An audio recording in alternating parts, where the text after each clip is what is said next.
Hey, what's up everyone? Sam Carlson from SpawnRoom.com with another eSports Bulletin, episode 19. This one is for July 9th, which is yesterday. I didn't get a chance to do one yesterday because the amount of eSports news to catch up on from 4th of July week and weekend was just like staggering. So, yeah, so I basically got a little bit backed up. But I'm going to do this episode and the July 10th episode tonight, so I'll be all caught up and that'll be great. Alright, starting this off with event news. The Enemy Territory Evolution Challenge hosted by ESL kicked off yesterday and will be running throughout July, with the final matches being played early August.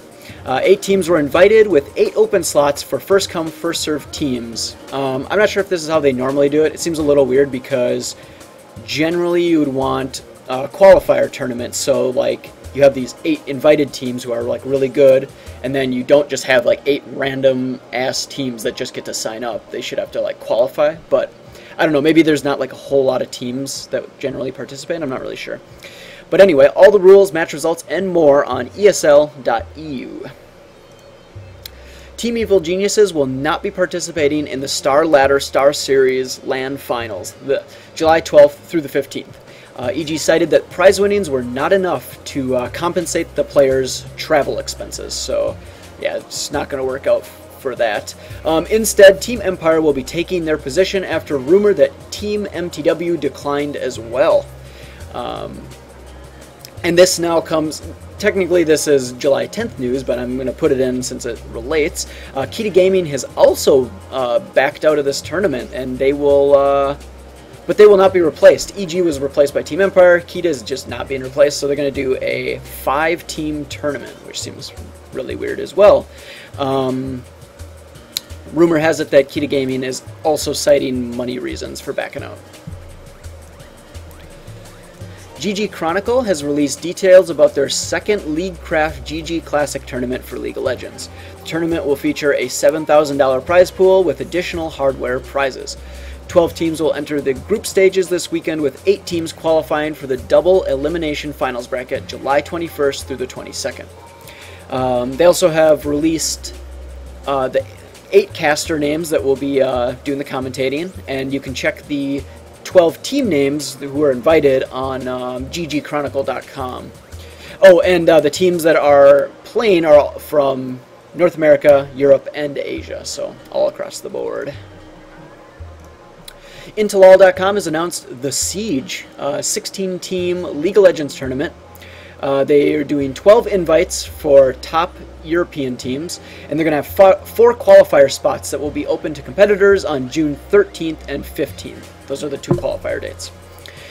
Then the tournament will officially begin on July 20th with 3 stages. There will be 2 group stages, and then the finals will be a traditional double elimination best-of-3 format. In player and team news, SK Gaming has replaced 2 on their League of Legends roster. Adrian Candy Panda Wobbleman and Philip Dedryan Romejko have both been dropped from the team in exchange for Joey Youngbuck Steltenpool, a former Curse EU player, and Kevin Rubazewski. These 2 players will fill the top lane and 80 carry bot lane roles as SK looks for a new jungler to finish their lineup. But Candy Panda and Dedryan didn't go far because Mouse Sports has announced their new lineup. Along with these 2 former SK players, they will be joined by Moma from Against All Authority, Dax from Team Millennium, and Prothana from Team Derpers.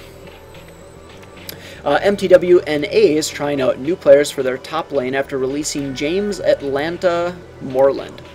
In an interview with Christina Nomsayan Laird, I think it was done by Reign of Gaming, MTWNA's manager, she said Atlanta was miserable top lane. So apparently he was just stressed out, really didn't like it. So yeah, it seems like it's a pretty mutual exit from the team. She also mentioned that they're playing with Holy It's Dawn. I couldn't find his first and last name or very much information about him at all, so he must be relatively unknown. But I did find that he's played with VVV Gaming before, so. Giants Gaming, a notable esports organization from Spain, came close to closing their Counter-Strike division after losing 3 players a month ago. However, the organization managed to refill the roster with Jonathan Musamban1 Torrent, who's been inactive for close to a year, Adrian Sierker Rodriguez, and Oscar Mr. T. Rubio.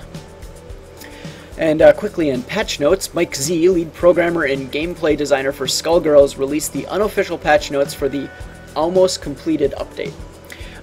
It's really long. If you play Skullgirls, definitely go check out these patch notes because it's like insane how many changes they're making. So yeah, pretty cool. Alright, and wrapping us up with miscellaneous random news. For those of you familiar with the Gigabyte Esports LAN, or the GESL, or the GESL, as I was calling it, I guess, that took place June 15th through the 17th, you'll have undoubtedly heard some negative reviews about it. Stuff like delays and people just not knowing the schedule and all kinds of stuff like that. I think they had like internet outages and I think they were DDoSed or something, so I don't know, whatever. Anyway, Garrett Gwynn Prashell came on an episode of Climbing the Ladder and basically said that they were sabotaged. Yeah, so you'll have to go listen to it and basically see what that's all about. Bobby Omari, the event director, said that he doesn't think so, though. So I don't know. It's just, I thought it was kind of cool. It's like a conspiracy theory or something like that. So if any more details come up, I'll definitely mention it in a future episode. And along with that, Evil Genius's player iNcontroL alludes to changes in a recent tweet. He said, "Sigh. Great weekend, then bad news. Tires a man out. Time for changes, methinks. Should be happier." And then he went on to say in a second tweet, "I'm fine, everyone, just crappy to not really get to enjoy an otherwise great weekend. Have things to work out, I think. Blizz related." Again, there's just not much about this right now. If there are more details, I will definitely mention it in a future episode, but just something to keep an eye on. Okay, that actually wraps up this episode for July 9th. Before I leave, I just wanted to give a shout out to ggChronicle. I mentioned them up above. It should be ggChronicle.com. Of course, can't find it now. Anyway, I just wanted to mention them because they have published some really awesome articles that I've read. They're like really long, they're professionally written, they're really good. And they're hosting those tournaments that have been successful from what I've heard. I actually haven't seen them myself, but I've heard good things. And yeah, just an overall like good site, and definitely go check it out, ggChronicle.com. Okay, so that wraps it up. Thanks again for watching, and I'll see you next time.